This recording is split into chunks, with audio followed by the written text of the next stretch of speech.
ఇప్పుడు వర్షాకాలం వచ్చింది. అందరికీ దగ్గు, జలుబు, పైత్యమని, కాళ్ళు నొప్పులని, అజీర్తి అన్నీ వస్తూ ఉంటాయి.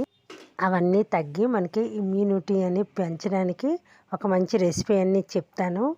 ఇది 15 రోజులకి వారానికి ఒకసారి చేసుకుంటే చాలా మంచిది. ఇది చేసుకోవడం కూడా చాలా ఈజీ.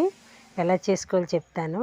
దీనికి అల్లం ముక్క అనేది తీసుకోవాలి. అందులోనే వెల్లుల్లి, ఉల్లిపాయలు, కొంచెం మిరియాలు,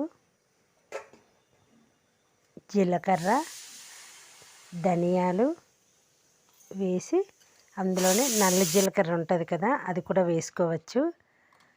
ఒక ఎండుమిర్చి, తర్వాత కొంచెం వాము కూడా వేసుకోవచ్చు. వేసి ఇవన్నీ కొంచెం వాటర్ అనేది వేసి మనం మిక్సీ పట్టుకోవాలన్నమాట.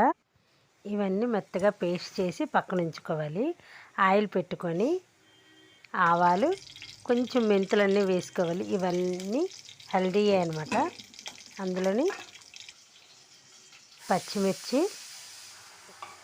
వెల్లుల్లి రబ్బులు వేసి బాగా వేగిన తర్వాత మనం ఆడి ఉంచుకున్న పేస్ట్ కూడా వేసి పచ్చివాసన పోయేదాకా వేగనివ్వాలి. ఇలాంటి పులుసులు మనం తినడం వల్ల మనకి ఆరోగ్యానికి బాగుంటుంది. ఇది ఏంటంటే అల్లం పులుసు అనమాట. ఈ పచ్చివాసన బాగా పోతే పులుసు అనేది రుచికరంగా ఉంటుంది, ఘాటు అనేది తగ్గుతుంది. ఇందులోని చింతపండు రసం వేసి కొంచెం సాల్ట్, ఉప్పు వేసుకోవాలి.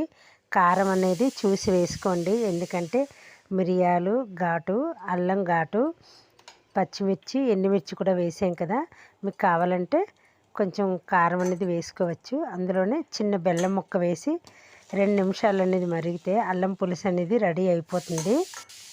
ఈ పులుసు అనేది అన్నంలో కలుపుకొని తింటే చాలా బాగుంటుంది, చాలా టేస్టీగా కూడా ఉంటుంది. మీరు ఒకసారి ఇలా ట్రై చేసి చూడండి.